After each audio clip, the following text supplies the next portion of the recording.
Good evening बच्चों। जैसे कि अब आपका लैंग्वेज एंड लिंग्विस्टिक का नेक्स्ट पेपर है और सभी बच्चे बहुत परेशान हैं कि कैसे अटेम्प्ट करना है। कुछ बच्चों को समझ नहीं आ रहा है और जो बच्चे नॉन अटेंडिंग रहे हैं कॉलेज में उनके लिए भी मैं ये वीडियो बना रही हूँ। ये वीडियो उनके लिए अच्छी रहेगी। आप लोग प्लीज़ थोड़ा सा इसको गौर से देखना और मैं इसमें एक बार पूरा पैटर्न और सिलेबस और उसके हिसाब से आपको कौन कौन से पॉइंट्स कवर करने हैं याद करने के लिए, वो सारा कुछ आपको इसमें बताऊंगी। तो चलते हैं अपनी वीडियो की तरफ विदाउट एनी डिले। अभी बच्चों सबसे पहले हम जो है अपने एग्ज़ाम के पैटर्न को समझ लेते हैं। देखो, हर पहले क्वेश्चन जो आएगा वो आपकी हर एक यूनिट में से एक एक कोई भी क्वेश्चन उठाकर दे देंगे। वो कोई भी यूनिट का कोई भी पार्ट उठाकर दे देंगे और टोटल हर यूनिट में से वो 5-6 क्वेश्चन बनाएंगे। 6 क्वेश्चन जिसमें से आपको कोई 4 अटेम्प्ट करने होंगे, तो वो शॉर्ट नोट आएगा आपका। तो मानो आपका जो यूनिट 1 है उसमें से आपके करेक्टरिस्टिक्स ऑफ लैंग्वेज आ गया और language is arbitrary, language is means of communication, language is systematic. इस तरीके से भी आपसे डेफिनेशन पूछी जा सकती है। मैं आगे आपको बताऊंगी कि आपने कैसे तैयार करना है, ठीक है। तो फर्स्ट क्वेश्चन इस तरीके से आएगा, देन फिर second, third, fourth and fifth आपकी चारों यूनिट पर बेस्ड होगा। यूनिट 1, यूनिट 2, यूनिट 3 और यूनिट 4 पर। और उनके सब पार्ट्स भी हो सकते हैं और हो सकता है एक ही सब पार्ट्स में कुछ एक्सरसाइज भी वाले क्वेश्चन भी हों और कुछ एनालिसिस वाले क्वेश्चन भी हों। जैसे मॉर्फोलॉजिकल एनालिसिस हम लोगों ने किए थे, उस तरीके से भी हमारे क्वेश्चन आ सकते हैं। तो अब हमारी जो यूनिट 1 है वो क्या कहती है हमें। यूनिट 1 के अंदर जो पहला पार्ट है वो है characteristics of language. Now see our first question is what is language. तो यहाँ पर मैंने आपको लैंग्वेज की डेफिनेशन लिखवाई हुई थी। उसके बाद में हमने जो लैंग्वेज है हमारा उसकी डेफिनेशंस लिखी हैं, डिफरेंट डिफरेंट डेफिनेशंस लिखी थी। देन बेटा आप लोगों ने स्पेलिंग मिस्टेक्स बहुत ज़्यादा की हुई हैं, तो थोड़ा सा उसका भी ध्यान देना। डेफिनेशन की स्पेलिंग गड़बड़ कर रखी है। देन आपने फिर जो है हमने यहाँ पर ये पूरा लैंग्वेज की डेफिनेशन सी हैं। उसके बाद में फिर मैंने करेक्टरिस्टिक कराए थे। तो अब आपका क्वेश्चन कैसे बन सकता है। देखो, आपका जो शॉर्ट नोट आएंगे उसमें हो सकता है कि आपको इस तरीके से दिया हो कि व्हाट लैंग्वेज इज़ आर्बिट्ररी। तो right a short note on language is arbitrary. तो आपको सिर्फ इसी के ऊपर अपना एक नोट लिखना होगा। तो आपने ये जो पैराग्राफ बना रखा है ये थोड़ा सा छोटा है उसके हिसाब से। अगर 4 नंबर का क्वेश्चन आता है तो आप इस क्वेश्चन को कैसे अटेम्प्ट करोगे। पहले आप लैंग्वेज की डेफिनेशन बताओगे, एक आध लैंग्वेज आप एग्जैक्टली वही वर्ड्स में लिखोगे, लाइक नोम चोम्स्की ने जैसे कुछ बोला या पतंजलि की कोई डेफिनेशन है लैंग्वेज के ऊपर, आप वो डेफिनेशन दोगे। फिर आप हाउ लैंग्वेज इज आर्बिट्ररी इस टर्म्स में आप बताओगे। इसको थोड़ा सा और बड़ा कर लेना एंड देन उसके बाद में आप अपना कंक्लूड कर दोगे। इसे उतना काफ़ी होगा। तो आपके शॉर्ट नोट में इस तरीके से भी आ सकता है कि वो पूछ लैंग्वेज इज आर्बिट्ररी। आप ये मत सोचना कि क्वेश्चन कहाँ से आया हुआ है। पूछ सकते हैं लैंग्वेज इज सोशल, पूछ सकते हैं लैंग्वेज इज सिम्बॉलिक। तो इस तरीके से आपका ये हो सकता है, ठीक है।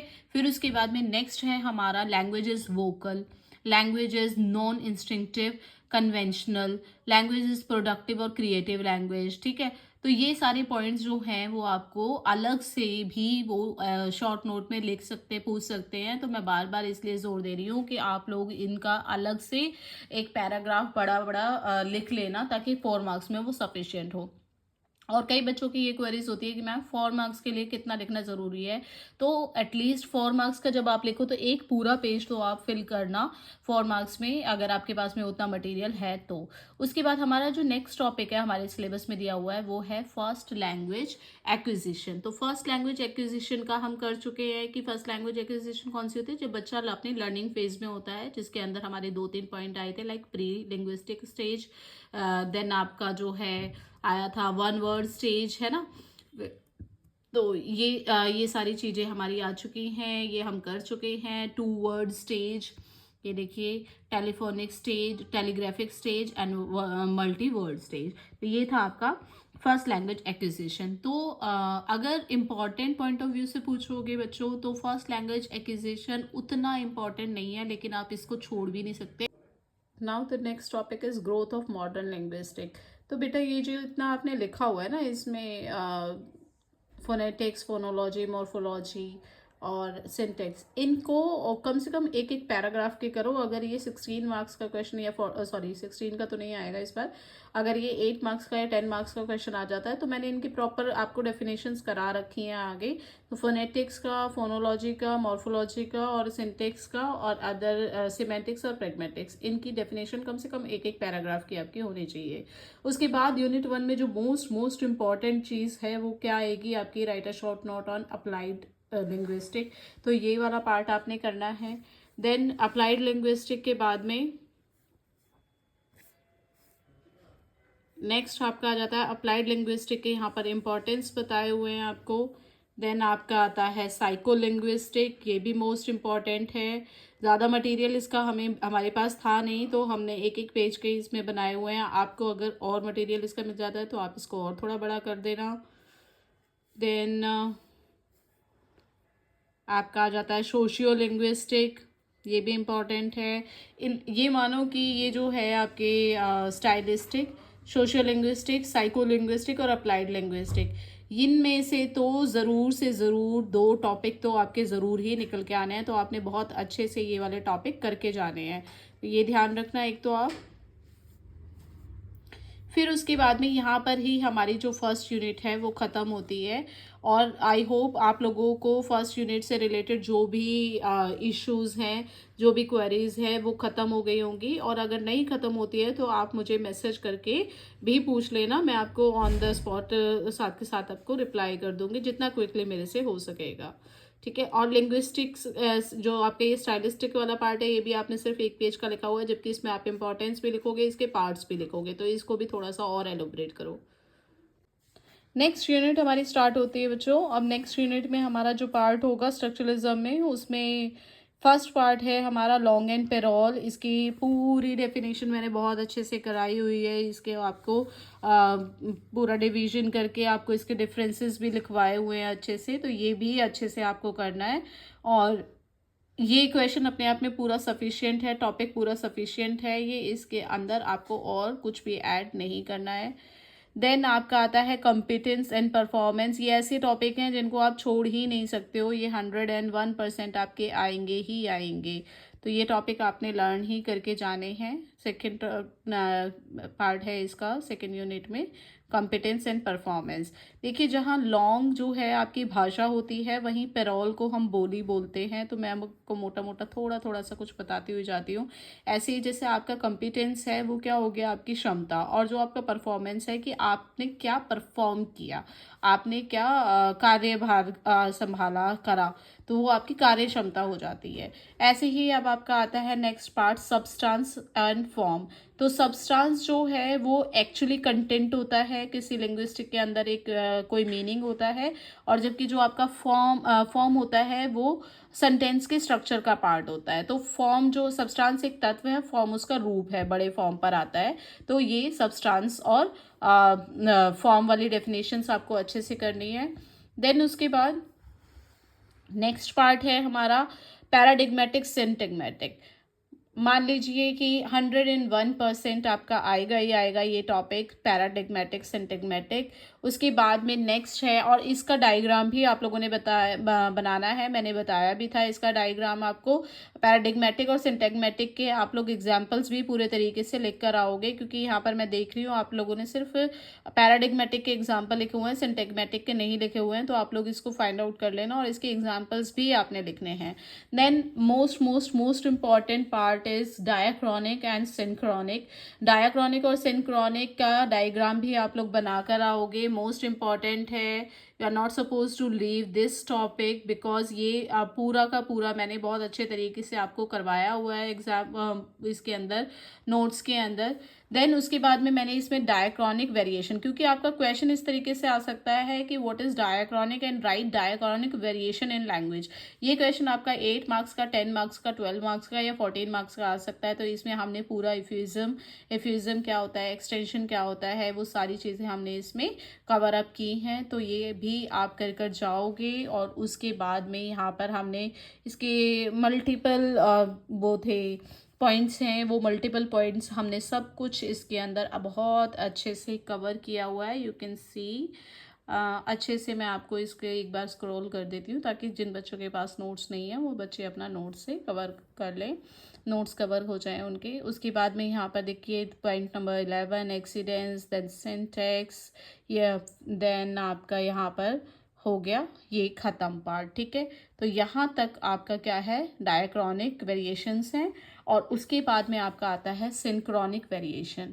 डायक्रॉनिक और सिंक्रोनिक वेरिएशन, सिंक्रोनिक वेरिएशन भी इम्पॉर्टेंट है। और या तो वो आपसे डिफरेंस पूछेंगे या फिर डायक्रॉनिक वेरिएशन पूछ लेंगे, या फिर वो आपसे सिंक्रोनिक वेरिएशन पूछेंगे, या फिर इसी के अंदर एक पार्ट है वेराइटीज ऑफ डायलेक्ट या वेराइटीज ऑफ रजिस्टर।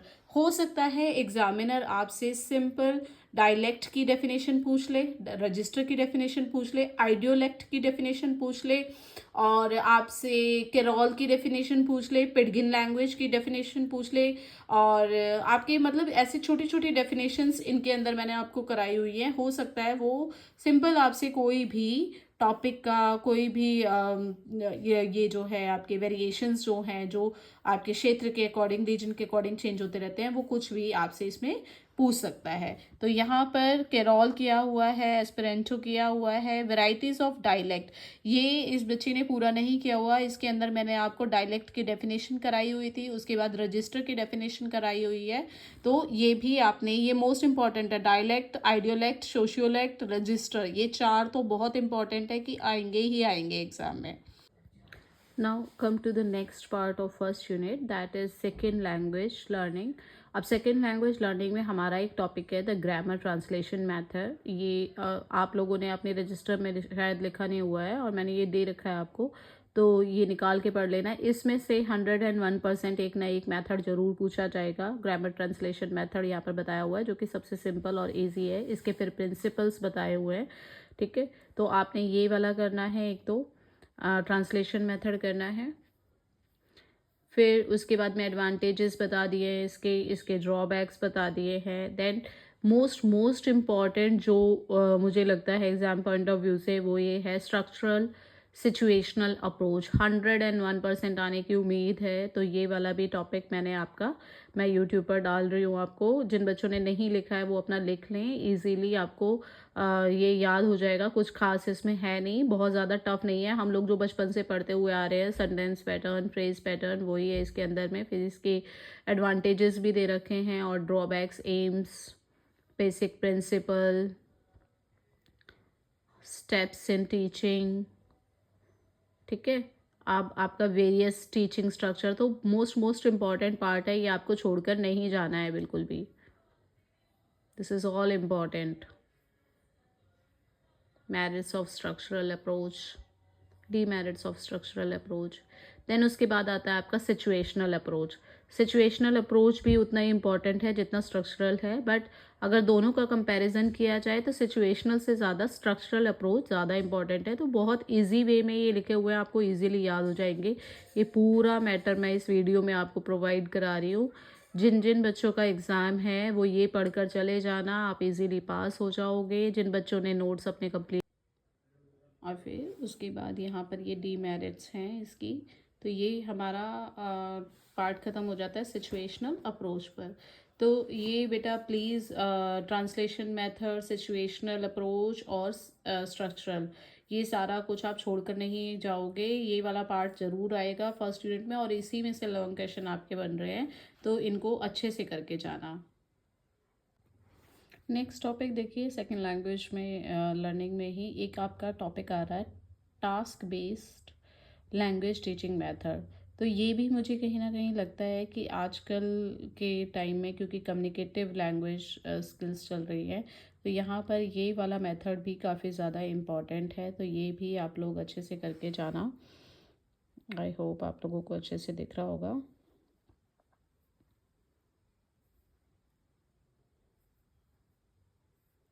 और बेटा मैं बार बार कह रही हूँ, जितने अच्छे ज़्यादा डायग्राम आप लोग बनाओगे उतना अच्छा रहेगा। आप लोग डायग्राम ज़रूर बना कर आना। हर एक टॉपिक को कवर करने के बाद आप अपना एक डायग्राम बना सकते हो।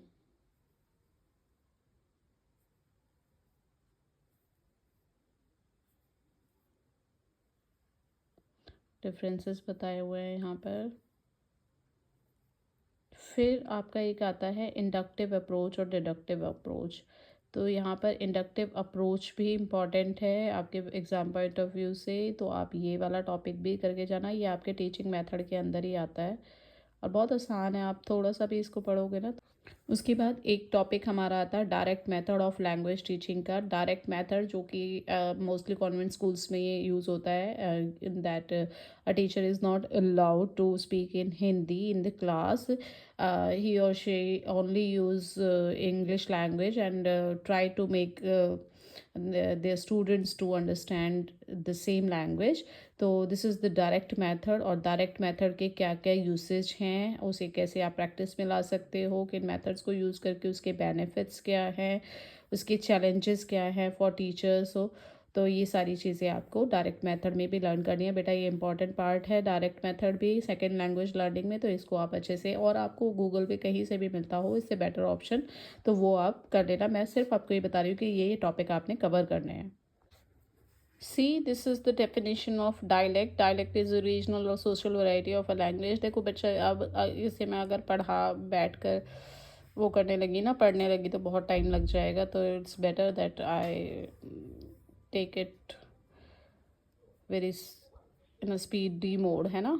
तो फिर यहाँ पर देखो डायलेक्ट इज़ रीजनल, तो यहाँ पर ये डायलेक्ट की डेफिनेशन मैंने पूरी आपको यहाँ पर बता दिया, आप अच्छे से देख लो इसको। एंड यहाँ पे एग्जांपल्स हो गए। देन उसके बाद आइडियोलेक्ट की डेफिनेशन भी यहाँ पर लिखी हुई है। देन सोशियोलेक्ट की डेफिनेशन भी यहाँ पर लिखी हुई है। And after that register. तो यहाँ पे varieties of register, synchronic variation आए तभी भी आपने ये सारे पार्ट कवर करने हैं। और स्पेशली आपसे रजिस्टर की डेफिनेशन पूछी जाए, आपसे डायलेक्ट की डेफिनेशन पूछी जाए, आइडियोलेक्ट की डेफिनेशन पूछी जाए, तो भी आपने ये सारे पॉइंट्स को कवर करना है। तो यहाँ पर धीरे धीरे मैं स्क्रॉल कर रही हूँ, आप लोग इसे स्क्रीनशॉट कर लेना या वीडियो सेव कर लेना, जैसा भी आपको ठीक लगे। This is all. तो इतना भी अगर आप लिखाते हो तो आई होप आपको अच्छे मार्क्स मिल जाएंगे। तो ये सारा आपने अपने एग्ज़ाम में लिख कर आना है। अभी हमारा नेक्स्ट यूनिट स्टार्ट होती है फोनोलॉजी एंड मॉर्फोलॉजी। देखो फोनोलॉजी कम्प्लीटली फनीम और फनीम से related vowels, consonant, allophones, label और आपका सुप्रा सेगमेंटल से रिलेटेड है। पहले क्या होता था, जो प्रीवियस पेपर था उसमें फोनेटिक्स का और फोनोलॉजी का अलग से पूरा टॉपिक दिया हुआ था, लेकिन इस बार इन्होंने मर्ज करके लिमिटेड कर दिया है उसको। तो यहाँ पर हमारा फोनोलॉजी का टॉपिक है, जिसमें मैंने फोनोलॉजी की डेफिनेशन बता रखी है, उसके पास सब पार्ट्स बता रखे हैं, और उसके बाद में यहाँ पर जो है हमने उसको 5 पार्ट्स में बांटा है। और थोड़ी थोड़ी डेफिनेशंस मैंने इसमें बच्चों को बताने की कोशिश करी है, क्योंकि बिल्कुल आइडिया नहीं है कि इस बार वो लोग एग्ज़ाम कैसा बनाएंगे। तो इसीलिए मैंने वॉवल्स के parts, back vowel, front vowel, centre vowel, ये सारी चीज़ें जो है अपने इसमें लैंग्वेज एंड लिंग्विस्टिक के पेपर में कवर कराने की कोशिश की है।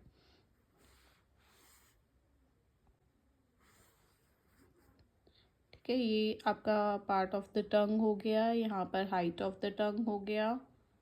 सारा टॉपिक हम लोगों ने बहुत अच्छे से क्लासरूम में किया है। और जिन बच्चों को लगता है कि फोनेटिक्स इंग्लिश करनी बहुत आसान है, हम घर बैठे कर लेंगे, तो इतना आसान नहीं है बेटा। आप नहीं हो पाता है, टीचर की आपको गाइडेंस ज़रूर चाहिए होती है। ये हमारा डिफ्थोंग्स है। ये जो ऊपर वाला टॉपिक था आपका वॉवल्स के अंदर में, वॉवल्स को हम प्योर वॉवल्स भी बोलते हैं और मोनोथोंग्स भी बोलते हैं। और वॉवल्स के 2 टाइप्स होते हैं, one is monophthong and second is diphthongs. जहाँ पर 2 वॉवल्स ग्लाइड करके जाते हैं उन्हें हम डिफ्थोंग्स बोलते हैं, जहाँ पर सिंगल वॉवल्स होते हैं वहाँ पर हमें मोनोथोंग्स बोलते हैं। और यहाँ पे सबके डेफिनेशंस आपको सिंबल्स अच्छे से याद होने चाहिए। ये हमने बहुत अच्छे से, ये हमने किया था बहुत अच्छे से। आप ये डायग्राम ज़रूर बना कर आओगे अपने एग्जाम्स में। उसके बाद नेक्स्ट टॉपिक हमारा आता है मॉर्फीम्स का। मॉर्फीम का मतलब क्या होता है, द वर्ड फॉर्मेशन, शब्दों की उत्पत्ति होना। तो यहाँ पर हमने मॉर्फीम के बारे में भी सीखना है। मॉर्फीम के भी पार्ट्स हमने किए थे, सेगमेंटेशन वाला पार्ट किया था हमने। और मॉर्फोलॉजिकल में क्या आएगा, आपका एनालिसिस जरूर आएंगे। आपकी बुक में एनालिसिस दिए हुए हैं, मैंने क्लास में बोर्ड पर भी कई कई बार आपको एनालिसिस कराए थे, तो ये भी आपको अच्छे से कर कर जाने हैं बच्चे। ये प्लूरल मॉर्फीम, पास्ट मॉर्फीम। अब देखो ज़रा यहाँ पर मैं आपको एक बार छोटी सी चीज़ समझा देती हूँ। जैसे यहाँ पे अननोइंगली है, ठीक है, अननोइंगली। अब अननोइंगली में हमें इसको जब तक तोड़ना है जब तक हमारा यहाँ पे रूट नहीं निकल आता है। अब रूट कैसे निकलेगा? फॉर एग्जाम्पल,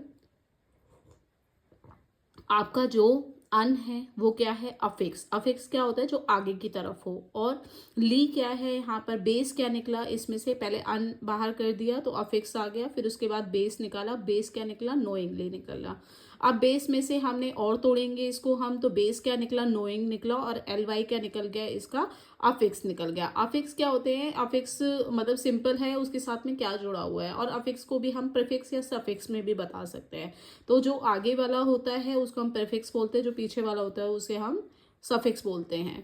तो यहाँ पर जो नोइंग है आपका बेस निकल आया और एल वाई आपका अफिक्स निकल आया। फिर उसके बाद में नोइंग को तोड़ना है हमें। अब नोइंग में से आई एन जी जो है वो आपका अफिक्स निकल आया और नो जो है आपका रूट स्टेम निकल आया। तो जब तक आपका रूट नहीं निकलता है तब तक आप उस वर्ड का मॉर्फोलॉजिकल एनालिसिस जरूर करोगे। आपकी एनालिसिस एग्जाम में 101% आएंगे। हो सकता है वो आपको एक वर्ड दें, हो सकता है 2 वर्ड दें, हो सकता है पूरा सेंटेंस दें। हम लोग इसकी बहुत ज़्यादा प्रैक्टिस कर चुके हैं क्लास के अंदर। जिन बच्चों ने क्लास अटेंड करी है उनको अच्छे से पता है। हमने बहुत बहुत इसमें, और मॉर्फीम का जब भी डेफिनेशन पूछा जाएगा आप लोग ये वाला डायग्राम ज़रूर बना कर आओगे। मॉर्फीम 2 पार्ट्स में है, फ्री बाउंड, फिर उसके बाद बाउंड। जो मॉर्फीम होते हैं उनके अंदर फ्री होता है, उसके अंदर तो कोई दिक्कत नहीं है। जो बाउंड है उसमें प्रीफिक्स और सफिक्स, और फ्री बाउंड और मॉर्फीम इसकी बाउंड मॉर्फीम का आपने डेफिनेशन भी याद करना है। मैंने एक कॉपी में लिखवाया हुआ है, बुक से भी बताया हुआ है। अभी यहाँ पर देखिए हमने फिर एक वर्ड का डिस्टेबलाइजेशन वर्ड है, इसको हमने यहाँ पर मॉर्फोलॉजिकल एनालिसिस किया हुआ है। मैं एक बार और इस एग्जांपल को और खाली आपको बता देती हूँ। डिस्टेबलाइजेशन में आपको क्या दिखाई दे रहा है? आपको इसका जो बेस है वो निकल के आया डिस्टेबलाइज, और यहाँ पे एशन जो है वो पहले बाहर निकाल दिया, वो सफिक्स है। और यहाँ पे एक चीज़ और होती है, क्लास चेंजिंग डेरिवेशन और क्लास रिमेनिंग मेंटेनिंग, ठीक है। जहां पर आपका कोई भी वर्ड, आपका सफिक्स या प्रीफिक्स जो है वो मिलकर किसी शब्द में मिलके, किसी बेस में मिलके, किसी रूट में मिलके उस शब्द का मायने चेंज कर रहा हो। जैसे कि अगर आप डिस्टेबलाइज करो तो ये वर्ब है एक तरीके से, लेकिन जैसे ही वो एशन आप मैच करोगे उसको तो वो क्या हो जाएगी? आपकी नाउन क्रिएट हो जाएगा। तो इसी तरीके से तो इसने क्या किया? इसने हमारे वर्ड का क्लास चेंज कर दिया। तो ये क्या हो गया? Class changing derivation. तो यहाँ पर डिस्टेबलाइज का मतलब अब यहाँ पे क्या निकल के आया? बेस क्या निकल के आया? स्टेबलाइज। और डी क्या हो गया यहाँ पे? प्रीफिक्स। अब देखो डी प्रीफिक्स, स्टेबलाइज का मतलब चेंज नहीं हुआ डी लगने से। कोई चीज या तो स्टेबलाइज है या फिर नहीं है ना। तो यहाँ पर इसका मतलब चेंज नहीं हुआ, मतलब इसका जो है क्लास चेंज नहीं हुई, इसकी क्लास मेंटेनिंग ही है, बस वो पॉजिटिव में है तब नेगेटिव में था। तो क्लास इसकी चेंज नहीं हुई है तो इसलिए मेंटेनिंग है। और प्रीफिक्स मोस्टली जो है आपकी क्लास मेंटेनिंग ही होते हैं। तो यहाँ पे प्रीफिक्स क्या हो गया? क्लास मेंटेनिंग हो गया। फिर बेस आपका निकल कर आया, बेस क्या हुआ? स्टेबलाइज हुआ। अब स्टेबलाइज में से भी देखो आप, जो स्टेम और रूट निकल के आएगा वो होगा स्टेबल। स्टेबल से बना है स्टेबलाइज। और जो लाइज था, देखो स्टेबल का मतलब तो एक जैसे सिचुएशन में रखना होता है। स्टेबल मतलब स्थिर हो गया, लेकिन स्टेबलाइज जो है वो क्या है? आपका वर्ब में उसने उसकी क्लास को चेंज कर दिया है ना। स्टेबल तो एडजेक्टिव था और स्टेबलाइज उसका वर्ब हो गया। तो यहाँ पर उसने फिर उसकी क्लास को चेंज कर दिया। तो इट मीन्स ये क्या हुआ? कैसा सफिक्स है ये क्लास चेंजिंग डेरिवेशन है। तो ये सारी चीजें आपको अपने एग्जाम्स में बेटा लिख कर आनी है। आप ज्यादा से ज्यादा इन वर्ड्स के प्रैक्टिस करो। मैंने ब्लैक बोर्ड पर बहुत बार आपको ये सारी चीजें करा रखी हैं। यहाँ पर अलग अलग वर्ड्स हैं। ये जो है पर्सनैलिटीज। अब पर्सनैलिटीज देखो, ये जो एस और ई एस वाले थे ये मैंने बताए थे आपको। ये क्या होते हैं? इन्फ्लेक्शनल बोलते हैं इनको हम। तो ये इन्फ्लेक्शनल वर्ड्स हैं। जहाँ पर एस और ई एस वाले वर्ड्स हो जाते हैं उनको हम इन्फ्लेक्शनल वर्ड बोलते हैं। ये आप अच्छे से ध्यान से कर लेना, ठीक है। उसके बाद में आपका ये मोनोसिलेबिक की डेफिनेशन बता दी। फिर एक कन्वर्जन, ये भी बहुत बार आता है ये वाला भी। तो ये कन्वर्जन वाला भी टॉपिक भी आप लोग करके जाना अपना, ठीक है। उसके बाद में मैंने ये छोटे छोटे टॉपिक करा दिए हैं आपकी, उसमें मेंशन तो नहीं है लेकिन बुक में दिए हुए थे। तो रीडुप्लीकेशन वर्ड्स के क्लिपिंग्स होना, उनके एक्रोनिम्स होना, एक्विज्म होनी, तो ये सारी चीज़ें बाय चांस आ जाए तो उसके लिए आपको करा दिए हैं। और ये याद करना भी मुश्किल नहीं है और समझना भी मुश्किल नहीं है, इसलिए मैंने सारे टॉपिक्स ये कवर कराए हैं आपके मॉर्फोलॉजिकल पार्ट में। ठीक है, तो यहाँ पर हमारा जो part, okay, now come to the next unit. Our next unit is syntax and semantics. इसमें आपका जो मोस्ट इम्पॉर्टेंट पार्ट है that is phase structure. Phase structures के पार्ट आपको करने हैं noun phrase and verb phrase. Now जो main हमें ध्यान देने वाली बात है, आपने एक एग्जांपल आपको बीच में दिख रहा होगा, the man will hit the ball. इस तरीके से आपका एग्जाम में पूरा एक सेंटेंस आएगा। उस सेंटेंस को आपने प्रॉपर तरीके से बताना है कि इसमें नाउन फ्रेज कौन सा है, वर्ब फ्रेज कौन सा है। बहुत इजी है, कैसे करना है मैं एक बता देती हूँ आपको। द मैन जो है वो क्या है, आपका नाउन फ्रेज है, और उसके बाद वाला विल से लेकर बॉल तक आपका वर्ब फ्रेज है। अब नाउन फ्रेज में आपको क्या दिखाई दे रहा है, जो द है वो क्या है, आपका डिटर्मिनर है। तो यहाँ पर डिटर्मिनर प्लस आप मैन को नाउन फ्रेज लिखोगे। उसके बाद में विल जो है वो आपकी हेल्पिंग वर्ब हो गई, हिट जो है मेन वर्ब हो गई, द जो है डिटर्मिनर हो गया, बॉल जो है वो आपका नाउन फ्रेज हो गया, अगेन नाउन हो गया। तो यहाँ पर इस तरीके से आपको सेंटेंसेस आएंगे। आपने पूरा ट्री बनाना है जैसा आपको क्लासरूम में मैंने बताया हुआ है। फिर उसके बाद में हम लोग टाइप्स ऑफ फ्रेज स्ट्रक्चर के बारे में लिखेंगे। इसमें आपका नाउन फ्रेज हो गया, वर्ब फ्रेज हो गया, देन आपका adjective phrase, adverb phrase, prepositional phrase, then characteristics. Characteristics ज़रूर लिख कर आने हैं, इसका डायग्राम समेत आपको एग्जाम्पल लिखना है। और ये वाला पार्ट जो है आपके यूनिट 4 में अनअवॉइडेबल है, इसको आप ज़रूर से ज़रूर करके आओगे। फिर आपका जो मैं वो ट्री बता रही थी उसका नाम, उस पार्ट का जो नाम है वो है आपका ICA। ICA मतलब क्या है, यहाँ पर इमीडिएट कॉन्स्टिट्यूएंट एनालिसिस। तो यहाँ पर आपको ICA के अंडर आपको ये क्वेश्चंस आएंगे, जैसे a young girl with an umbrella chase the boy. तो पूरा सेंटेंस जो है वो किस तरीके से आप एनालिसिस करके बताओगे। लाइक जो a young girl with an umbrella, यहाँ तक आपका जो है पहले वो नाउन फ्रेज में जा रहा है। सब्जेक्ट पहले इसको भी, जब आप इमीडिएट कॉन्स्टिट्यूएंट एनालिसिस करते हो इसको फिर आप कैसे तोड़ते हो, सब्जेक्ट और प्रेडिकेट करके तोड़ते हो। तो यहाँ पर सब्जेक्ट क्या हो गया, a young girl with an umbrella, और प्रेडिकेट क्या हो गया, चेज द बॉय।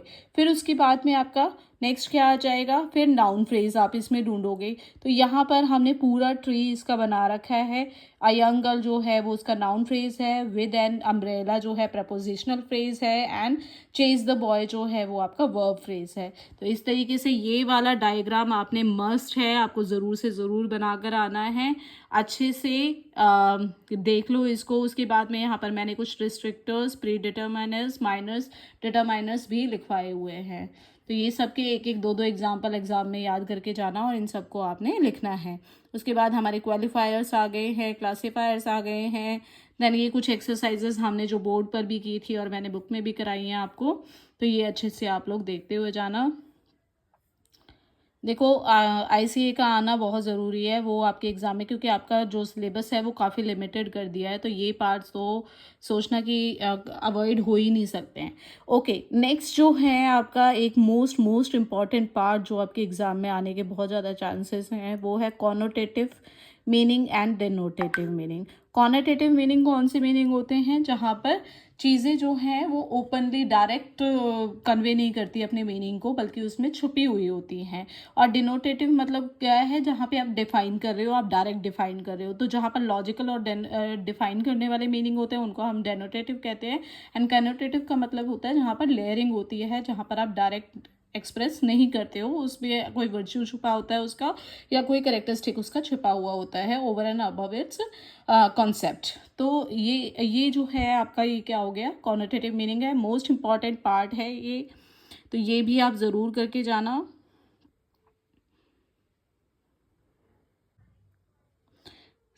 यहाँ पर हमारा कॉनोटेटिव मीनिंग हो गया, देन द सोशल मीनिंग हो गया।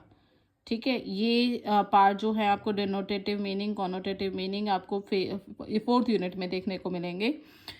उसके बाद मोस्ट इम्पॉर्टेंट आपका लेक्सिकल एंड ग्रामेटिकल, मतलब जो ये नोट्स बने हुए हैं ऐसा एक भी टॉपिक नहीं है, ये सिमेंटिक्स के अंदर आते हैं सारे आपके, और ये एक भी ऐसा टॉपिक नहीं है जिनको आप अवॉइड करोगे। तो ये अच्छे से अपना करते हुए जाना बेटा। ठीक है। लेक्सिकल का मतलब शाब्दिक होता है, ग्रामेटिकल का मतलब ये आपका व्याकरणिक हो गया, ठीक है। तो यहाँ तक ये मेरे पास नोट्स हैं बच्चे के। उसके बाद में कुछ एक टॉपिक अगर रह जाते तो मैं चेक कर लेती हूँ एक बार। अभी हमारा एक और टॉपिक है सिमेंटिक्स के अंदर ही, कॉन्सेप्चुअल एंड एसोसिएटिव मीनिंग। तो कॉन्सेप्चुअल मीनिंग कौन से हो सकता है इसका आपको एग्ज़ाम में एक्सरसाइज दे दें। तो जैसे यहाँ पर नीडल, नीडल क्या होती है, थिन होती है, तो आप थिन लिख सकते हो, शार्प लिख सकते हो, स्टील लिख सकते हो। इस तरीके से भी आपको एक्सरसाइज दे सकते हैं वो लोग। तो आप लोग ध्यान रखना इसका कंसेप्ट क्या है कि जहाँ पे आपको basic essential component of meaning बताने हो तो उसको हम क्या कहते हैं, कॉन्सेप्चुअल मीनिंग कहते हैं। देखो यहाँ पर दोनों ही टर्म्स में, कॉन्सेप्चुअल में भी और एसोसिएटिव में भी, दोनों में ही आपको नीडल लिखा हुआ है। लेकिन नीडल के साथ में यहाँ पर जो कंसेप्ट है वो क्या है, नीडल पतली होती है, नीडल शार्प होती है, नीडल स्टील की बनी होती है, नीडल एक इंस्ट्रूमेंट है। और एसोसिएटिव कैसे होगा वो, कि नीडल जब हमें लगती है तो पेन होता है, नीडल डॉक्टर के पास होती है, इलनेस में हम यूज़ करते हैं। तो जहाँ पर meaning of idea, connection related to the specific word होगा तो वो एसोसिएट मीनिंग होता है। और जहाँ पर वो उसके कंसेप्ट को बताएगा कि उसके एसेंशियल कंपोनेंट क्या है, उसको हम कंसेप्चुअल मीनिंग कहते हैं। तो इस तरीके से ये हमें लिख के आना है और तैयार रहना कि अगर छोटी मोटी एक्सरसाइज आए तो वो भी आप लोग कर लो उसको, ठीक है। उसके बाद में हमारे यहाँ पर सिमेंटिक फीचर्स के बारे में बताया हुआ है, ये आप लोग कर लेना, ये टेबल करने की ज़रूरत नहीं है आप लोगों को। सिमेंटिक रोल्स यहाँ पर बताए हुए हैं कि ये जो है एक्शन करता है, फिर थीम क्या है, ये भी करने की ज़रूरत नहीं है, इसको भी स्किप कर देना। उसके बाद में ये है most important, lexical relation. Lexical relation में मैंने आप लोगों को, जो बच्चे नहीं आए थे उन सबको ये करवाया हुआ है। सिनोनिम क्या होते हैं, जिसको आप सिमिलर वर्ड्स यूज़ करते हो, जैसे ब्रॉड का मतलब चौड़ा होता है, वाइड का मतलब चौड़ा होता है, हाइड का मतलब छुपाना होता है, कंसील का मतलब छिपाना होता है। तो सेम मीनिंग जिसके होते हैं उसको हम सिनोनिमी कहते हैं। उसके बाद एंटोनिमी होता है, एंटोनिमी का मतलब क्या हो गया, अपोजिट वर्ड्स हो गए। उसके बाद में आपका हाइपोनिमी हो गया। अब हो सकता है मैंने आपको क्लास के अंदर इसकी एक्सरसाइज भी कराई थी, अपनी बुक खोलना, उसके अंदर एक्सरसाइजेस दी हुई हैं इसकी हिपोनिमी वाली, तो वो एक्सरसाइजेस भी आपने ज़रूर करनी है। जैसे कि यहाँ पर बताया हुआ है कि रोज़ जो है वो किसके अंदर आता है, फ्लावर के अंदर आता है, ठीक है।